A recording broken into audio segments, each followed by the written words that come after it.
Well, three major aid groups have suspended their operations in Afghanistan, saying they can't work without their female staff.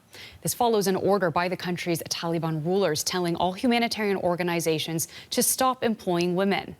The ban comes just days after the group barred women from attending universities.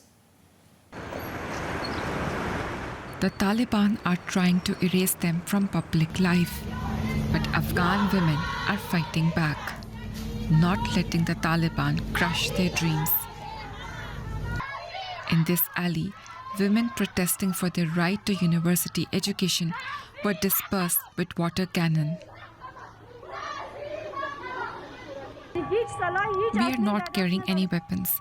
The Taliban forced us to come to this street and then they used water cannons on us.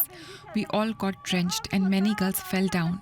They are scared of our voices and don't have any other weapons. We want our rights.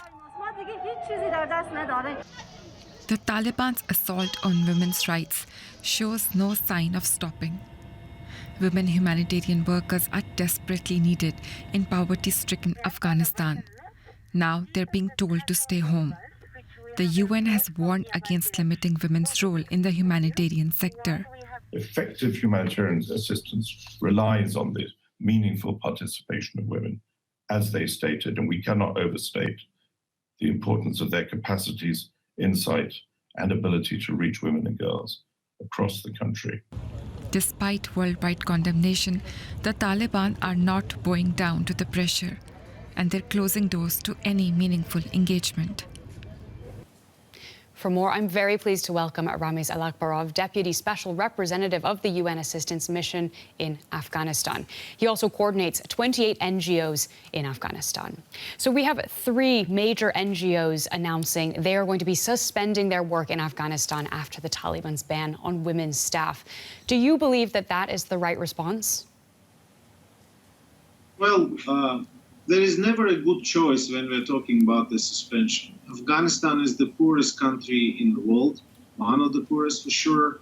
It has an extremely high level of people in need.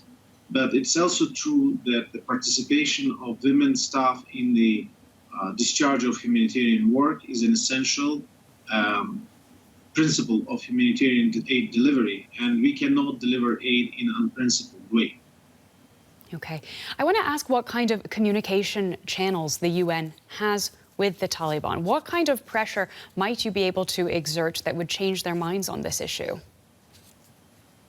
I wouldn't use the word pressure. I wouldn't say the word negotiations. Taliban is the de facto authority of Afghanistan, and as such, they're the duty bearers. They bear the prime responsibility for provision of aid to the people of Afghanistan. And we are here in our impartial capacity to deliver that aid to the people. Now, if we cannot deliver the aid with support required and facilitation required, and that includes having women participating in assessments, in discharge of the service, and in provision of aid.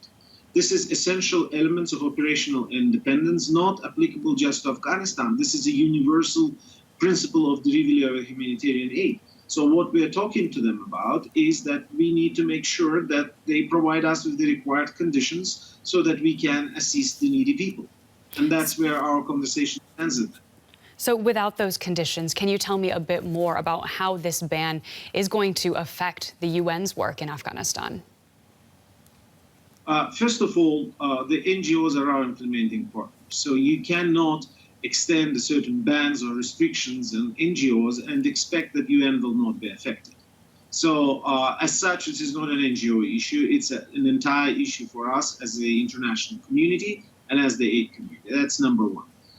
The effects are very simple. If we're not able to assess the communities, if we're not able to deliver aid there, then the people will not be benefiting from it. And it's a cold winter, and we need to make sure that food, blankets, cooking materials, and everything else what makes essential life-saving assistance available is reaching communities without any disruptions. That's why we're talking to the de facto authorities. We are engaging them very proactively, and we're asking for the reversal of this ban.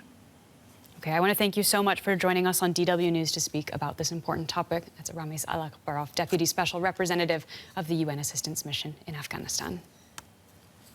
Thank you very much for having me.